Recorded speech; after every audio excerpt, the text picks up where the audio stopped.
കാറ്റത്തെ കിളികളുടെ ഇന്നത്തെ എപ്പിസോഡിലേക്ക് എല്ലാവർക്കും സ്വാഗതം. അങ്ങനെ സുധീഷ് നിധിയോട് ഇങ്ങനെ ഓരോ കാര്യങ്ങളൊക്കെ ചോദിച്ചുകൊണ്ടിരിക്കുന്നു. ഇങ്ങനെ ഓരോരുത്തരോട് ക്രഷ് ഉണ്ടായോ, പ്രേമുണ്ടോ, അങ്ങനെ ഓരോന്ന് ചോദിച്ചുകൊണ്ടിരിക്കുന്നു. പക്ഷേ നിധി പറയും, ഒന്നുമില്ല, പഠിക്കാൻ തന്നെ സമയം ഉണ്ടായിട്ടില്ല, പിന്നെ പ്രേമിക്കാൻ എന്ന് പറഞ്ഞ് ഒന്നും പറയുന്നില്ല. അങ്ങനെ സുധീഷിനോട് ചോദിക്കാൻ പറയും. അപ്പോൾ സുധീഷ് എന്നോട് ചോദിക്കുകയെന്ന് പറയും. എന്നാൽ ശരി, ചോദിച്ചിരിക്കണമെന്ന് പറയും. എന്നോട് കടപ്പുറത്ത് വെച്ച് പറഞ്ഞതല്ലേ എന്നൊക്കെ ചോദിക്കുന്നുണ്ട്. എന്നാലും നിധി ഇങ്ങനെ ചോദിച്ചപ്പോൾ സുധീഷ് കഥ പോലെ പറയാൻ പോയപ്പോൾ അയ്യോ നേരമില്ല, ഒരു പാട്ട് കഴിഞ്ഞാൽ വീട്ടിലെത്തും, പിന്നെ എന്തിനാ അങ്ങനെയൊക്കെ പറയുന്നത്, അതുകൊണ്ട് ഇനി ഇതൊന്നും പറയണ്ട കേട്ടോ എന്ന് പറയും. എന്നിട്ട് അത് കഴിഞ്ഞപ്പോൾ തന്നെ വീട്ടിലെത്തിയപ്പോൾ കാറിൽ നിന്ന് ഇറങ്ങണേക്കാൾ മുന്നേ നിധി കുറച്ച് പൈസ എടുത്തിട്ട് സുധീഷിൻ്റെ കൈ കൊടുക്കും. ഇതെന്തിനാ പൈസ എന്നറിയും. എന്നെ അങ്ങനെയാണോ കണ്ടെത്തുന്നത് ചോദിക്കും. സുധീഷിന് അത് വല്ലാത്ത വിഷമം കേട്ടോ. അതുകൊണ്ടല്ല, പണിയൊക്കെ ജോലിയും കളഞ്ഞു കഴിഞ്ഞിട്ട് എനിക്ക് വേണ്ടി കൂടെ വന്നതല്ലേ, ഇനി അടുത്ത തവണ ഈ കാറിലിരിക്കും എനിക്കൊരു വിഷമമായിരിക്കും, ഇത് വാങ്ങണം പ്ലീസ് എന്ന് പറഞ്ഞ് ഇത് നിർബന്ധമായിട്ട് കൊടുക്കും. സുധീഷിന് ദേഷ്യം വന്നിട്ട് പാടില്ല കേട്ടോ. അപ്പോൾ അത് കഴിയുമ്പോൾ പറയും, എന്നോട് മാത്രം ഒരു ഫ്രണ്ട് പോലുമല്ല ഞാൻ. നിധിയോട് പറയുന്നില്ല, നിധി ഇറങ്ങിയതിന് ശേഷം എൻ്റെ ഒരു ഫ്രണ്ട് പോലുമല്ല, സുഭാഷ് ചേട്ടൻ വരെ കൂടെ പറക്കാത്ത ചേട്ടനാണ്, ഞാൻ എന്നോട് മാത്രം ഇഷ്ടമല്ല, അങ്ങനെയാണ് ഇങ്ങനെയാണ് അങ്ങനെ പുറകുന്നുണ്ട്. അപ്പോൾ സുധീഷിനോട് ചോദിക്കും, വണ്ടിയിൽ നിന്ന് ഇറങ്ങണില്ലേ വീട്ടിലേക്ക്? ഇല്ല, എനിക്ക് വേറെ പണിയുണ്ട് എന്ന് പറഞ്ഞ് ദേഷ്യത്തോടെ പോകും. അതിനുശേഷം നിധി അകത്തേക്ക് ചെല്ലുമ്പോൾ നമ്മുടെ നികേഷ് ഒരു ഫോട്ടോ എടുത്ത് വെച്ച് നോക്കണ്. അപ്പം നോക്കിയപ്പോൾ ഉണ്ട് കാണുന്നത് അമ്മയുടെ ഫോട്ടോ ആണ്. എന്താണ് നീ കാണിക്കുന്നത്, നിന്നോട് ഇതൊന്നും എടുത്ത് നോക്കരുതെന്ന് പറഞ്ഞിട്ടുള്ളതല്ലേ, അത് കളയാൻ പറഞ്ഞതല്ലേ എന്നപ്പോൾ ഒന്നുമില്ല ഏട്ടതി, ഒറ്റയ്ക്ക് ഇരുന്നപ്പോൾ ബോറടിച്ചേ, അതുകൊണ്ടാണെന്ന് പറയും. ശരി എന്ന് പറയുന്നുണ്ട്. അതിനുശേഷം പിന്നെ കാണിക്കുന്നത് സുനന്ദയുടെ കല്യാണ വീടാണ്. ഭയങ്കര സൗണ്ടിൽ പാട്ടൊക്കെ വെച്ചിട്ട് ഇവിടെ ഉള്ളവർക്ക് ഇരിക്കാൻ പറ്റണില്ല. അവിടെ ഉള്ളവർക്ക് തന്നെ ചെവി പൊത്തി അസ്വസ്ഥത കാണിക്കുന്നുണ്ട്. അത് ഇവർ കേൾക്കാൻ വേണ്ടിയിട്ടാണ്. ഹാളിലാണെങ്കിൽ സുഭാഷ് ഒഴിച്ച് ബാക്കി എല്ലാവരും ഒത്തുകൂടിയിട്ടുണ്ട്. സുഭാഷ് ചേട്ടൻ എന്തേന്ന് വെച്ച് പറഞ്ഞു വന്നുകൊണ്ടിരിക്കുന്നതെന്ന് പറഞ്ഞതെന്ന് നികേഷ് പറയും. സുഭാഷ് ചേട്ടൻ 2 ദിവസമായിട്ട് ഭയങ്കര വിഷമത്തിലാണ്, അതുകൊണ്ട് നിങ്ങൾ അതൊന്നും കാര്യമാക്കണ്ട, 2 ദിവസം നാളത്തെ ഒരു ദിവസം കൂടെ കഴിഞ്ഞാൽ ചിലപ്പോൾ ശരിയാവും എന്നിങ്ങനെ നിധി പറയുന്നു. അതെ ശരിയാവും എന്നൊക്കെ പറയുന്നുണ്ട്. ശരിയാവും എന്നൊക്കെ പറഞ്ഞ് അപ്പുറത്തുനിന്ന് ഭാസ്കരൻ പരിഹസിക്കുന്നുണ്ട്. അവനെ നട്ടില്ലാത്തവനാണ്, അങ്ങനെയാണ് ഇങ്ങനെയാണ് എന്നൊക്കെ പറഞ്ഞ് ദേഷ്യപ്പെടുന്നുണ്ട്. അപ്പോൾ നമ്മുടെ ഹരീഷ് പറയും, നിങ്ങളൊരുത്തൻ കാരണമാണ് ഈ അമ്മായിയും വലിയച്ഛനൊക്കെ ഞങ്ങളായിട്ട് പിണങ്ങിയത്, അല്ലെങ്കിൽ ഇപ്പോൾ സുഭാഷ് ഏട്ടൻ സുനന്ദനെ വിവാഹം കഴിച്ചാലായിരുന്നു. പിന്നെ അവളച്ഛൻ നല്ല ഒന്നാന്തരം ഗൾഫുകാരനെ കൊണ്ടുവന്നപ്പോൾ അവൾ കാലം മാറിയതിന് ഞാനെന്ത് പിഴച്ചടാ, അതെൻ്റെ തലയിൽ കെട്ടിയേക്കിനെന്ന് പറയും.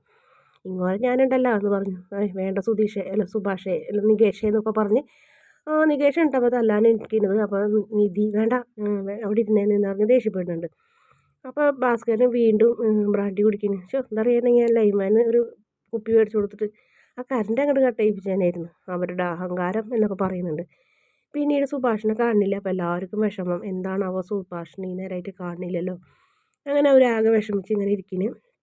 അപ്പോൾ നികേഷിനോട് ഒന്നുകൂടെ വിളിക്കാൻ പറയും ഹരീഷ്. അങ്ങനെ നികേഷ് വീണ്ടും ഫോൺ വിളിക്കും. അപ്പോൾ സുനന്ദര വീടിൻ്റെ അടുത്ത് എത്തിയിട്ടുണ്ടായിരുന്നു. അതുകൊണ്ട് തന്നെ സുഭാഷ് പെട്ടെന്ന് കട്ട് ചെയ്തല്ലോ ചേട്ടാ എന്ന് പറയും. അത് ചിലപ്പോൾ വരികയായിരിക്കും, വിഷമിക്കേണ്ടെന്ന് പറയും. അങ്ങനെ സുഭാഷ് വീട്ടിലേക്ക് കയറി വരുന്നു. അപ്പോൾ ഭാസ്കരൻ പറയുന്നുണ്ട്, കേട്ടടാ അടിയന്തരപ്പാട്ട് എന്ന് പറയും. സുഭാഷ് ഒന്നും മിണ്ടാണ്ട് അപ്പോൾ കയ്യിൽ വലിയൊരു കവറൊക്കെ ഉണ്ട്. അപ്പോൾ നികേഷ് ചോദിക്കുന്നത് എന്താ ചേട്ടാ കവറ് എന്ന് ചോദിക്കും. അതെ ഞാനിവിടെ എത്തിയപ്പോഴാണ് നീ വിളിച്ചത്, അതുകൊണ്ടാണ് ഞാൻ കട്ട് ചെയ്തതെന്ന് പറയും. ഇതോ ഞാൻ എഞ്ചിനീയർ വരാൻ നേരം വൈകി, അപ്പോൾ കാര്യങ്ങളൊക്കെ പറഞ്ഞു കൊടുക്കാനുണ്ടായത് കൊണ്ടാണ് ഞാൻ വൈകിയത്, വന്നു കഴിഞ്ഞിട്ട് ഞാൻ അത്താഴമൊക്കെ വെക്കണ്ടേന്ന് വിചാരിച്ചിട്ട് എല്ലാവർക്കും ബിരിയാണി വാങ്ങിയിട്ടുണ്ടെന്ന് പറയും. അങ്ങനെ എല്ലാവരും കൂടി കഴിക്കാം, എല്ലാവരും കൂടെ കഴിക്കുക. അപ്പോൾ സുഭാഷ് ചേട്ടന് വേണ്ടേന്ന് പറയും. എനിക്ക് ഭയങ്കര തലവേദന. അവൻ്റെ തലവേദന എന്താണെന്ന് നമുക്ക് എല്ലാവർക്കും അറിയാലോ, അപ്പോൾ അത് അപ്പുറത്ത് കേൾക്കല്ലേ എന്ന് പറയും. ഇയാളെ ഞാനിന്ന് ഇറങ്ങിയിട്ട് ഹരീഷ് എനിക്കിപ്പോൾ വേണ്ടടാ എന്ന് പറയും. നിങ്ങൾ കഴിക്കുക, എനിക്കൊരു വിഷമമൊന്നുമില്ല, നിങ്ങൾ എന്താ എല്ലാവരും കൂടെ ഇങ്ങനെ നോക്കണം, എന്താ മോളെ എന്താ പ്രശ്നം എന്നൊക്കെ ചോദിക്കും. അപ്പോൾ നിധി ഒന്നും മിണ്ടില്ല. എന്നാൽ ഞാൻ തന്നെ പ്ലേറ്റ് എടുത്തുകൊണ്ട് വരാമെന്നൊക്കെ പറയും. അങ്ങനെ പ്ലേറ്റ് എടുത്തുകൊണ്ടുവന്ന് എല്ലാവർക്കും വിളമ്പി കൊടുക്കുന്നത് സുഭാഷ്. അപ്പോൾ സുഭാഷ് ചേട്ടന് എടുക്കണില്ലേ എന്ന് ചോദിക്കും. സുഭാഷ് ചേട്ടന് ബിരിയാണി ഭയങ്കര ഇഷ്ടമാണ്, ഏട്ടെന്താ കഴിക്കാത്തത് എന്ന് ചോദിക്കുന്നു നമ്മുടെ നികേഷ്. അപ്പോൾ ഭാസ്കരൻ വേണ്ട ചോദിക്കാം, എന്നെന്താ ബിരിയാണി എന്ന് സുഭാഷ് പറയും. ചിക്കനോ പോത്തോ എന്ന് ചോദിക്കും. ചിക്കൻ എന്ന് പറയും. നന്നായി, കല്യാണ ദിവസം ചിക്കൻ ബിരിയാണി കഴിക്കുന്നത് അടിപൊളിയാന്ന് പറയും. പ്ലേറ്റ് ഒന്നും എടുക്കണ്ട, എനിക്ക് ആ പാത്രത്തിൽ തന്നെ തന്നാന്ന് പറയും. അപ്പോൾ സുഭാഷ് ആ ഒരു പാത്രം അങ്ങനെ കൊണ്ടുകൊടുക്കും. അപ്പോൾ ആരും കഴിക്കാണ്ടിരിക്കുന്നുണ്ട്. അപ്പോൾ സുഭാഷിന് മനസ്സിലായി സുഭാഷ് കഴിക്കാത്തതുകൊണ്ടാണ് എല്ലാവരും കഴിക്കാത്തതെന്ന് പറയും. അങ്ങനെ പെട്ടെന്ന് സുഭാഷ് വാരി അങ്ങോട്ട് കഴിക്കുന്നു. വേഗം അങ്ങോട്ട് എല്ലാവർക്കും അത്ഭുതം അവിടെ ഇങ്ങനെ വാരി തിന്നും. അപ്പോഴത്തേനും സിരിസിലും പോകും. അപ്പോൾ നിധി വെള്ളമൊക്കെ എടുത്ത് കൊടുക്കും. എന്താ സുഭാഷ് ചേട്ടാ അത്? സുഭാഷ് ചേട്ടൻ ഓക്കെ അല്ലേ എന്ന് ഹരീഷ് ചോദിക്കും. എനിക്കൊരു കുഴപ്പമില്ലടാ എന്ന് പറയും. എന്നിട്ട് അപ്പോൾ പാട്ട് കല്യാണ വീട്ടിൽ കുറച്ച് നേരത്തേക്ക് പാട്ട് നിർത്തും.